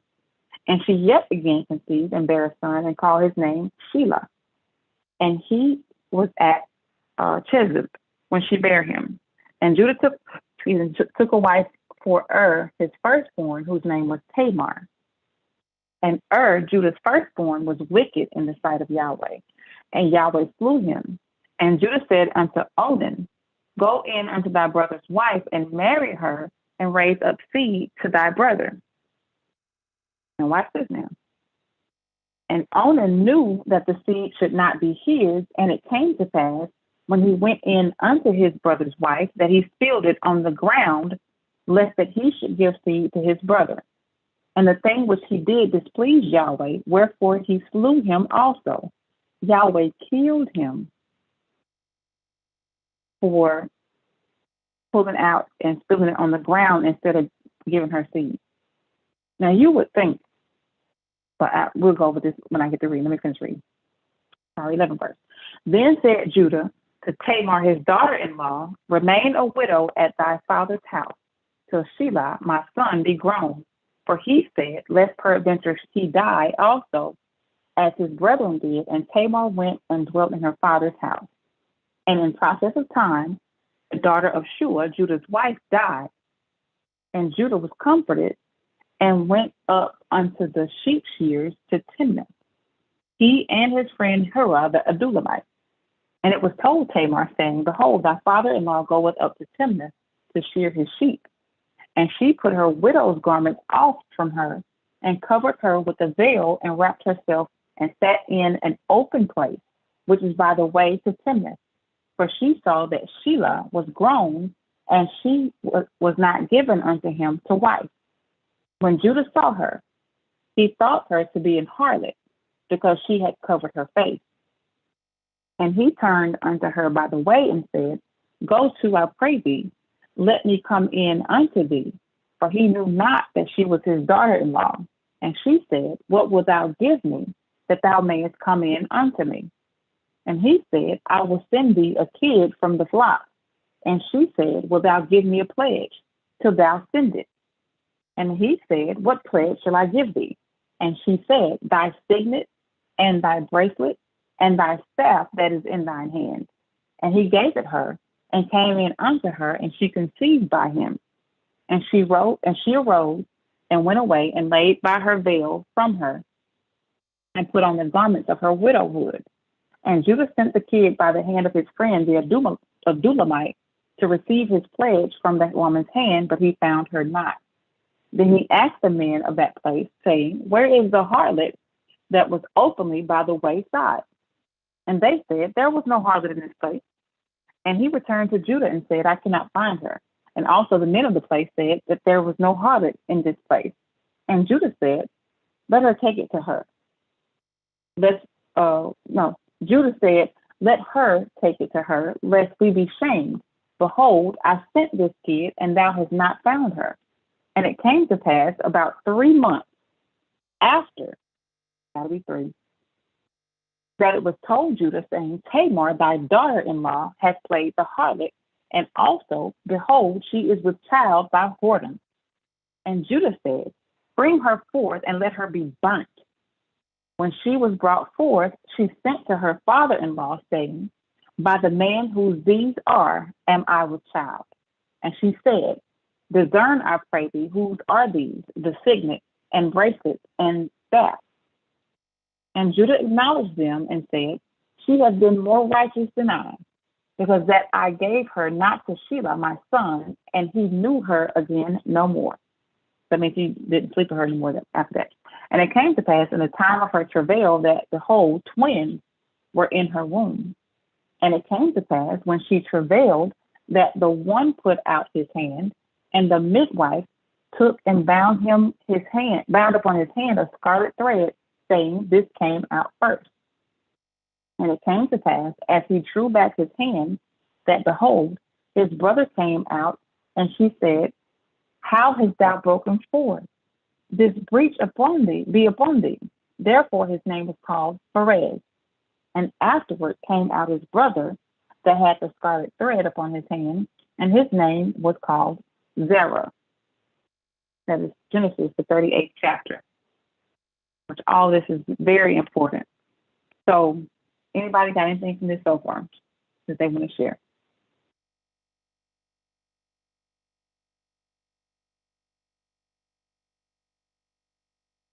Well, let me just say real quick that the same situation with Yahweh, like I was said earlier about he didn't want them mixing seed with that one group of people that killed Obadiah. Well, Yahweh's purpose was for the seed to continue on from Judah on through his children, and because his children, they didn't carry it through.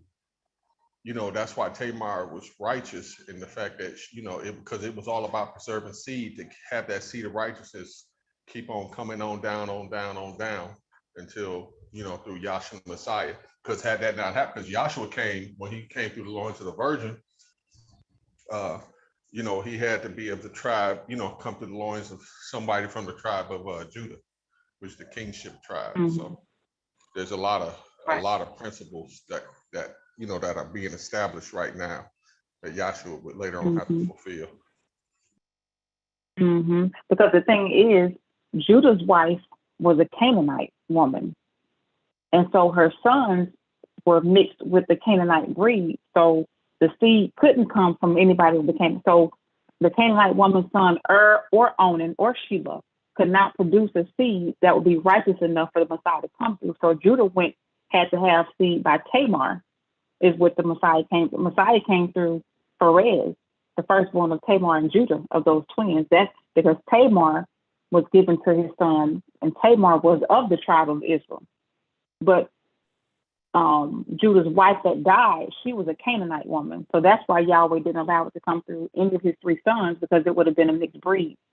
at that point. So of course he had to go into Tamar to have this seed, because Perez was the father or the grandfather of Boaz, and then of course Boaz and Ruth ended up having, Jesse, and Jesse was David's father, and so forth and so on. So this is where the lineage of the Messiah begins, with Judah and the firstborn of the twins that Tamar had by Judah. All this is going to be, there's a reason why Yahweh is showing Moses all of this, because all of it's going to tie in together. So just keep all of it in mind, and we'll revisit again when we kind of go through some more of these things. Anything else in this one?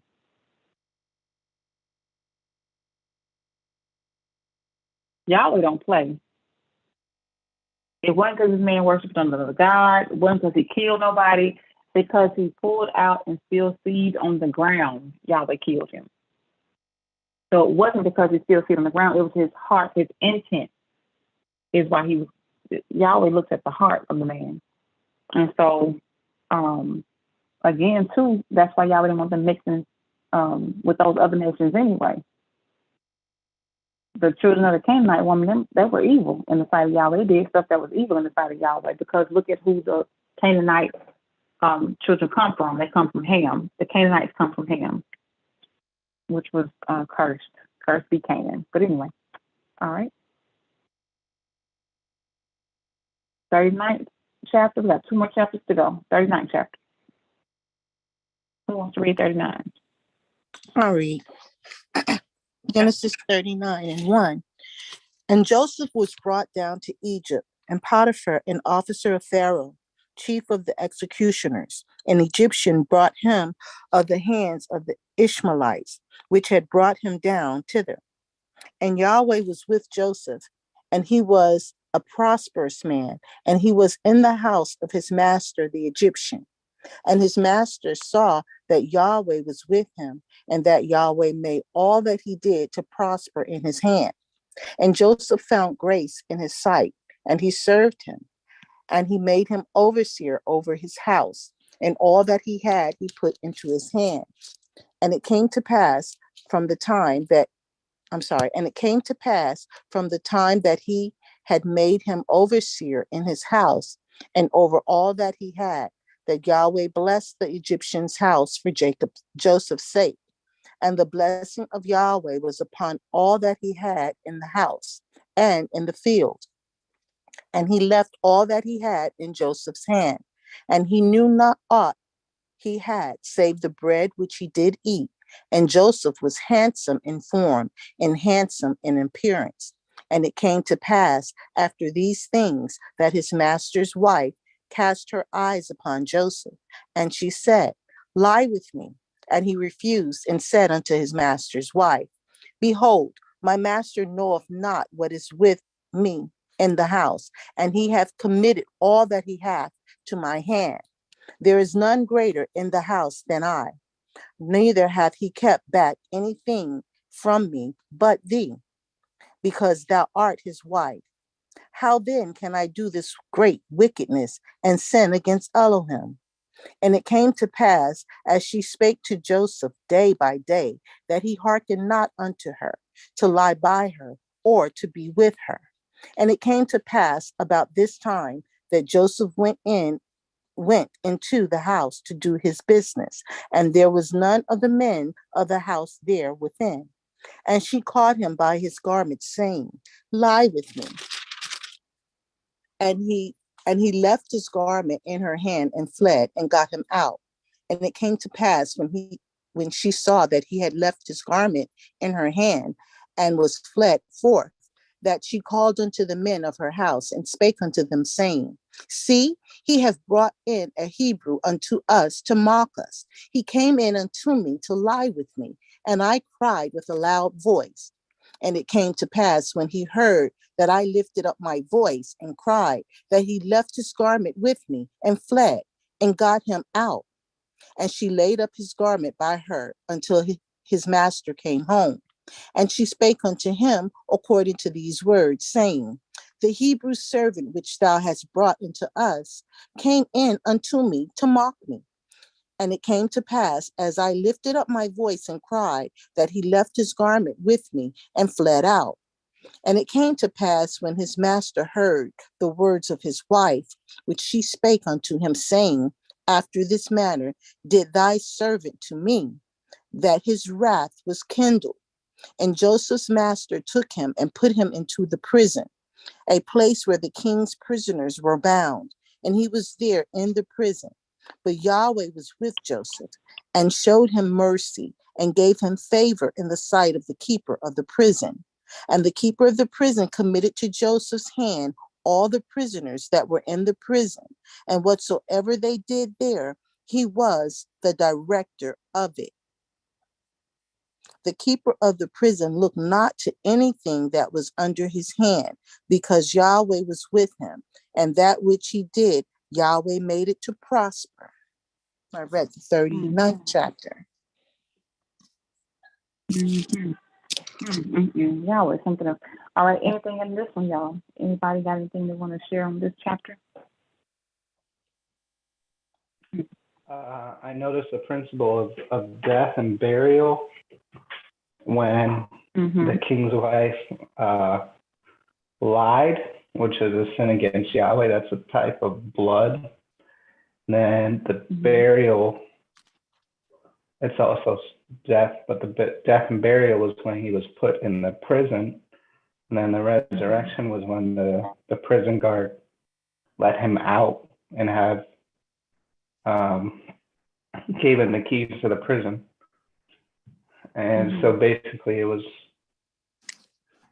also ascension, because then the prisoners were saved and Joseph was saved. So it was that burial resurrection. Perfect. So also, if we were to keep reading, you know how the gospel is the death, burial, resurrection on the third day. You have the principle of three. Well, you have the death and the burial here for sure. The next chapter is going to say that Joseph was in prison for a season. That's 1 year. And then Pharaoh's baker and butler was thrown in prison. And he interpreted their dreams, and he told the butler to remember him. And it says 2 years passed, and then the butler remembered him. So there was 3 whole years that Joseph was actually in prison before Pharaoh let him out of prison. So, of course, you have him resurrecting out of prison the third year, corresponding to the third day as well. So, yep, that's beautiful. Very good. Awesome. Very good. Very good. All right. Anybody else got anything from this one? Poor Joseph, like this, his whole life. We think we have it bad, and we have so much that we go through in our little lives. His brothers tried to kill him because he had a dream. He got sold to some Ishmaelites when his daddy just told him to go check on his brothers, and he got sold as a prisoner or as a slave to some Ishmaelites. And Yahweh was still with him. And it says that Yahweh still had mercy on him, even when he was thrown in prison for something that he didn't even do. How is that mercy? Because Yahweh, even though it looked like it was something so terrible, all things work together for the good of them that love Yahweh. That is, so when we don't get the things that we think we're supposed to get, or when things don't go the way we think they're supposed to go, or when the so-called bad things happen, you have to know that that is Yahweh loving you. That is Yahweh's mercy that he has set towards you. You have to know that. Because if you truly love Yahweh, you have to know that everything that's going on in your life, no matter what it looks like, is for your good. And so even though Joseph was thrown in prison for something he didn't even do, Yahweh was still with him and still showing him mercy in prison. Joseph had no idea that Yahweh was working according to a pattern that 3 years later he would come up out of prison. He had no idea.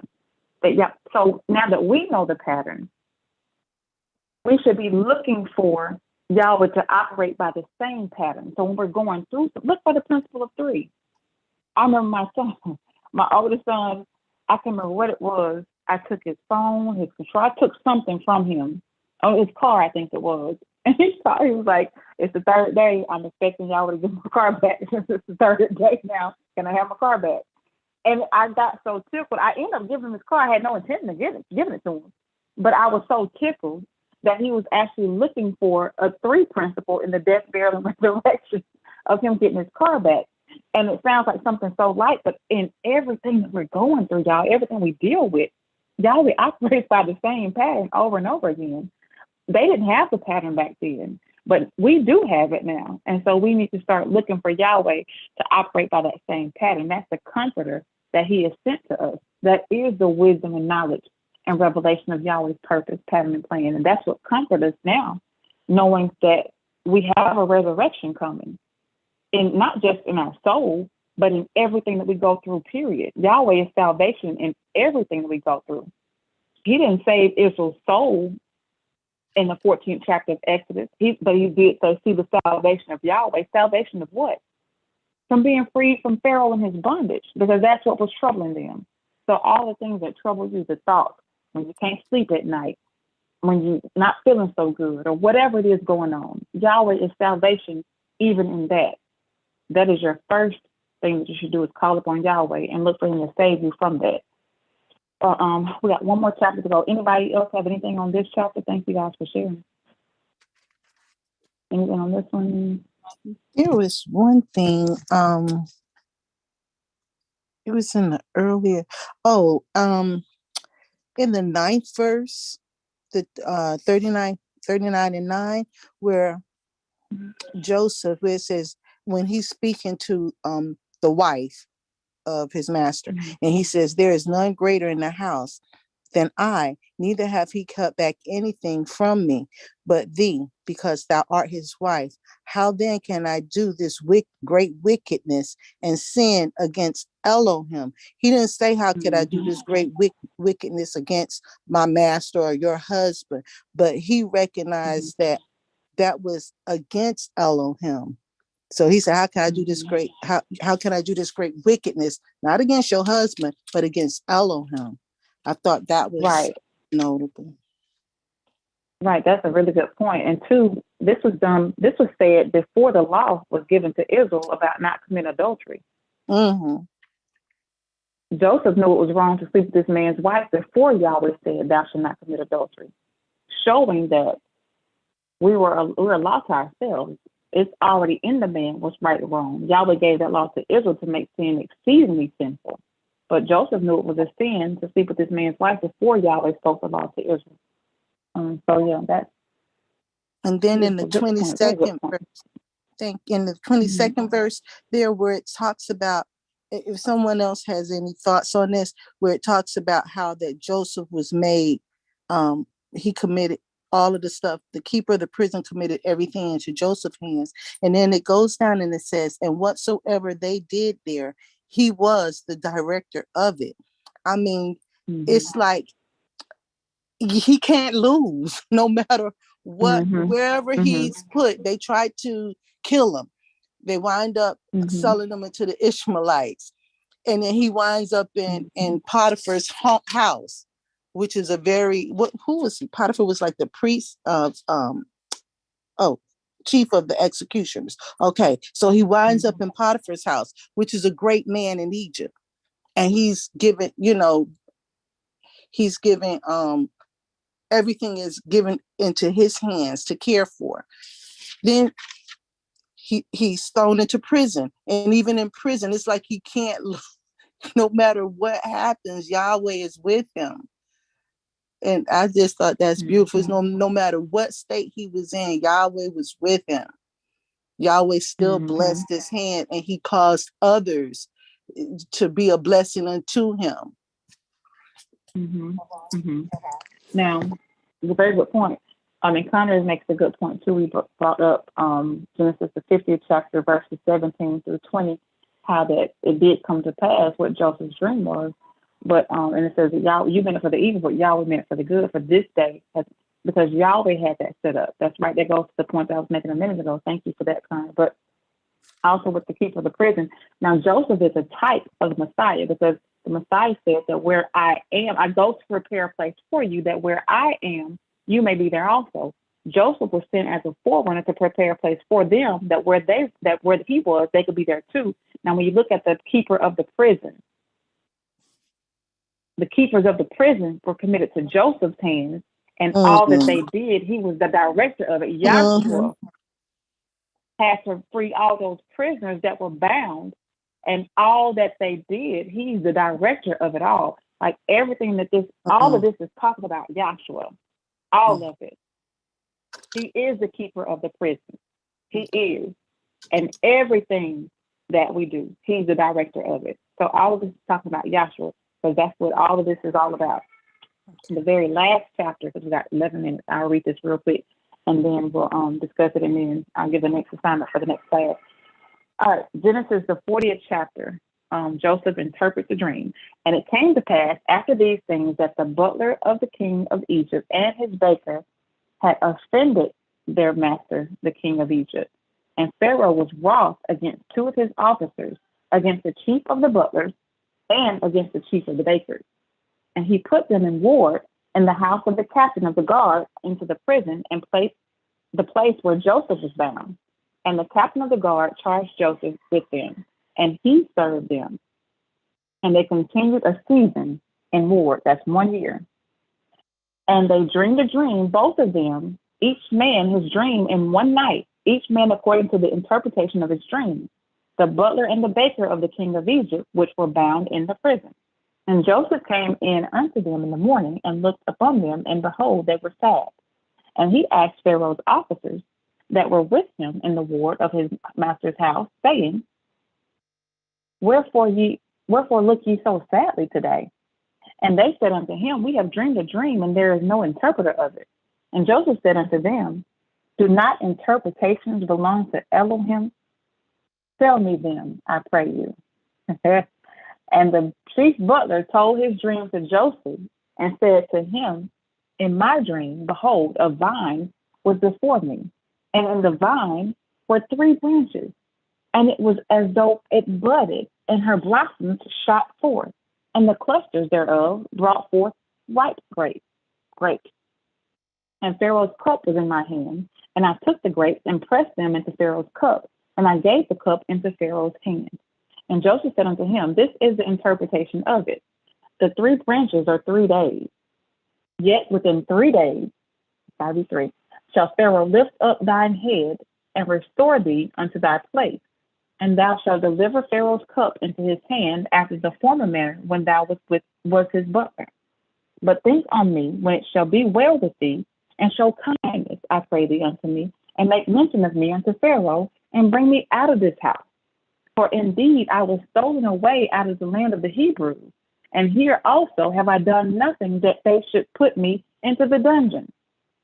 When the chief baker saw that the interpretation was good, he said unto Joseph, I also was in my dream, and behold, I had 3 white baskets on my head. And in the uppermost basket there was of all manner of baked meat for Pharaoh. And the birds did eat them out of the basket upon my head. And Joseph answered and said, This is the interpretation thereof. The 3 baskets are 3 days. Yet within 3 days shall Pharaoh lift up thy head from off thee, and shall hang thee on a tree, and the birds shall eat thy flesh from off thee. And it came to pass the 3rd day, which was Pharaoh's birthday, that he made a feast unto all his servants, and he lifted up the head of the chief butler and of the chief baker among his servants. And he restored the chief butler unto his butlership again, and he gave the cup into Pharaoh's hand. But he hanged the chief baker, as Joseph had interpreted to them. Yet did not the chief butler remember Joseph, but forgot him. And so if you keep reading, it says 2 more years passed, and Pharaoh had his dream, and that's when the butler remembered him, blah, blah, blah. So he was in prison for 3 days. So we got 1 season, 1 year has passed already, and then they were released from prison 3 days after their dream. All right. Anybody have anything on this one? That was beautiful. Interpretations of dreams come from Elohim and Elohim only. Now tell me your dream. How in the world can he interpret their dreams if it comes from Elohim only, if that's not who was in him interpreting their dreams? That is beautiful. Mhm. All right. Any other questions or comments? It just really shows where Yahweh Elohim dwells, which is in the man and not in a building. Mm-hmm. That's right. That's right. Mhm. Mm-hmm. Mm-hmm. And so we need to remember that at all times and start tapping into that power that's within us, and stop thinking that we're somebody in the world that's unconscious of Yahweh and is ever present. He is ever present within us. He wants us to call upon him. in everything. Acknowledge him in all of our ways, and he shall direct our path. So it's beautiful to read that and be reminded of that for sure. All right, so we're almost finished with Moses' vision that he had the third trip. So we have all the way. So we'll go ahead and finish it up. So the next assignment, we'll go ahead and read Genesis 41st chapter all the way to Exodus, the second chapter, because I think it's only 50 chapters in Genesis. Yeah, it is. So we'll do 41 through 50, but then also read the first and second chapter of Exodus so we can finish up Moses' his vision in the mountain. Well, then after we finish that, we'll go back to finish up where Moses left off at. So we're at the very end of Moses' third trip. At the end of those 40 days, we got 12 more chapters to go, maybe 13 chapters to go. We'll be done with his vision that he had. So that'll be our reading assignment for the next class. We'll go through Genesis 41 through Exodus, the second chapter. And then we'll go, discuss it like we normally do. I may have some pop quiz questions for you guys. We'll see. But then after that, we'll go ahead and recap one more time before we finish up Moses' vision. So after we read these next chapters, the next class, expect the next class after that for us to actually go back and recap everything and just kind of do the past baton and kind of try to remember some of the things that we've read. And you guys can give testimonies on that. So looking forward to that. Next Monday, we may have to switch a day. Instead of having next Monday to be the private lessons class, I may switch it to a different day because some of the members are having issues joining on Mondays. And so I'll let you guys know if we switch it to that. So any questions or comments at all? No, enjoy class. I did too. I really enjoyed reading through them, even though, you read it together, read it by yourself is different than reading it out loud with each other, for me anyway. I got a lot out of it, so that was good. Okay. All right, so the announcements are as follows. We do have regular lecture-based classes every Sunday and Wednesday. Sundays from 10 a.m. to 12 noon Central Time, and then Wednesdays from 7 p.m. to 9 p.m. Central Time, and that is streamed live on YouTube. Meridian Soul or IDMR Meridian is our YouTube channel. That is the same Zoom link for both classes. It's the same Zoom link, and those classes are live streamed. Every other Monday, we have the Basics and Foundation class. It's a whole separate Zoom link than the regular lecture-based classes. It is streamed live on YouTube, but it's from every other Monday, 7 p.m. to 9 p.m. Central Time. And our private lessons class is normally the opposite Monday, but we may switch up the time on the day, but it's from 7 p.m. to 8 p.m. Central Time. It is recorded, but it is not posted on YouTube. We have our website that has a lot of really good information, pamphlets, transcripts, audio lectures, different things like that, charts and things like that on our website.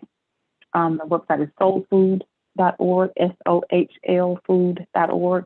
And if you want to join us live with any of our classes, we can always send you the Zoom link. You can email us at meridiansoul, SOHL, @gmail.com or idmrmeridianms@gmail.com.